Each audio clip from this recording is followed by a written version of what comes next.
Hey, good morning, 7th grade. I just sent you a remind about some help with your test today. I want to make sure that you get it.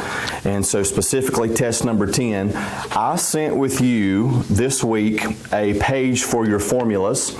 And it has your perimeter, your area, and your circumference on there. Make sure you use this for your test.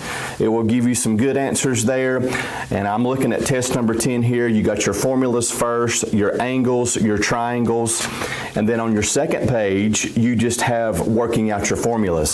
So after you write them up here, make sure that you use your worksheet. Another thing that you make sure you want to do is when you write down area, make sure that you have square feet in your answer, and that completes that thought when you're writing down for that math sentence, so to speak.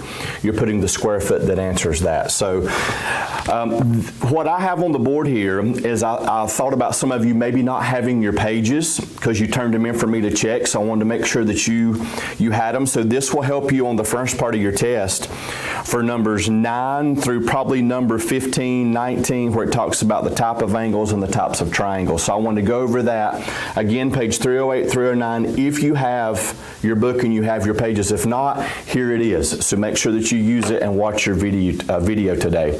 So first of all, this would be talking about angles. From page 308 through 09, you had an acute angle, which was less than 90 degrees. You had a right angle, which was 90 degrees.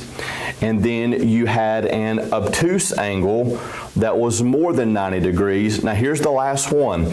The obtuse, more than 90, but you'll see there in your book on page 308, if you have it, it tells you what this straight angle is going to be, and that's 180 degrees. So make sure that you use these four as you're describing the types of angles there with numbers 9 through 12. So that's the first part. Now let's go to the second part, and that's with triangles. Triangles, you had a few there that you had to know, and this was important. Let me do this first and then talk about the sum of all the angles in a triangle was going to be 180 degrees. So make sure you do that. Sometimes you were given this in a section where you would have two angles. For example, you would have one that's 50, the other angle would be 50, and then you would have to come up with the third one. Well, obviously, you would know if you added 50 and 50 and 100 that the other is going to be 80 as your final answer. So that's what that's given for you for, the sum of angles being 180. So for the last thing to review with you, triangles, you have an isosceles triangle, which is two congruent sides as you're naming, and then you have an equilateral triangle, which all the sides would be congruent. So 60, 60, and 60 would be the equilateral. So again, just some help for you for your test today. Again, make sure you're using your worksheet. Make sure you're paying attention to what kind of angles and also what type of triangles. And then if you have any questions, just let me know. I've enjoyed talking to you back and forth and giving you some notes.